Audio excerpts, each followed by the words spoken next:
Dalaran has historically been known as a city of tall, glimmering spires, bizarre levitating structures, and a mystical ambience, which is visually represented by inscripted blue runes and a glowing violet radiance which seemingly emanates from within the very bedrock on which the city is built. Though its past is shrouded in conflict, Dalaran has stood as a guiding light of solidarity between all free people.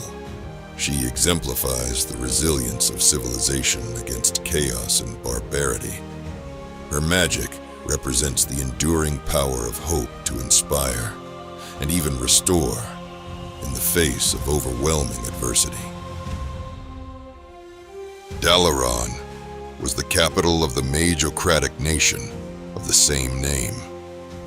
Over the ages, the inner city's fortress, known as the Violet Citadel, served as the focal point for Alliance Magi of all races and skill levels to study the arcane under the tutorship of Dalaran's rulers. This society was the Kirin Tor, and they were valued by the Alliance not just for flashy abilities, but for their education, knowledge, and ancient wisdom. By the time of the Third War, most contemporary human and high elven mages both bowed to the sovereignty of the Kirin Tor in Dalaran. However, the plague of undeath and subsequent siege of Dalaran by the Scourge forced much of the Dalaranian people to flee their kingdom, or else be forced to look on in terror as their ancient home was ravaged by disease and war.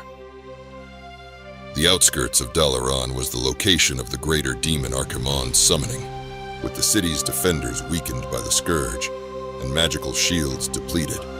Archimonde was able to obliterate the city in a matter of mere moments, leaving only the broken remnants of its magnificent architecture and scattering the few survivors across the devastated continent. For a time, this was how Dalaran was known to the world. A broken mess of ruined towers, cast perpetually in shadow, and inhabited only by hordes of rampaging demons and lingering undead. It was during these dark times that a rogue demon hunter held a portion of Dalaran, siphoning the powers of the now dead Magi through a powerful demonic artifact. This was Illidan's failed attempt to destroy the entire continent of Northrend and the source of the undead Scourge, showcasing the potent corruption of this once great city and the persistent arcane power still pulsing behind its shattered walls. Several attempts were made to reclaim the city ruins by survivors of the Lordaeron Alliance, and while they did manage to briefly hold several key districts and its dungeons, none were able to come close to restoring the brilliance by which Dalaran was once known, each campaign ending in outright disaster or devolving into infighting between the remaining Elvish and human commanders. It wasn't until the undead plague finally began to slow its crawl over the map of the world, and the alliance of Lordaeron irrevocably shattered, that the Kirin Tor returned to Dalaran. Now, under the leadership of Archmage Ronan, they reconstructed the powerful magical barrier over the city and retook the surrounding camps, getting to work on cleansing the twisted mess which had once been the seat of their power. Under this newer, stronger, impenetrable dome, the Kirin Tor managed to reconstruct Dalaran in secret, even as their enemies gathered around them outside, unable to pierce the veil of such an opaque magical shield. The Kirin Tor worked tirelessly and took heavy casualties from both external attacks outside the barrier and the horrors which lurked within.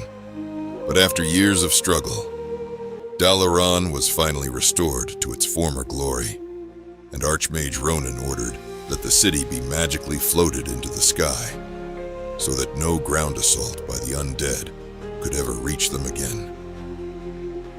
The nation, since, became one of the foremost forces standing against the threats posed to Azeroth's survival, with Dalaran serving as a neutral ground where the heroes of every kingdom could join together against their mutual foe.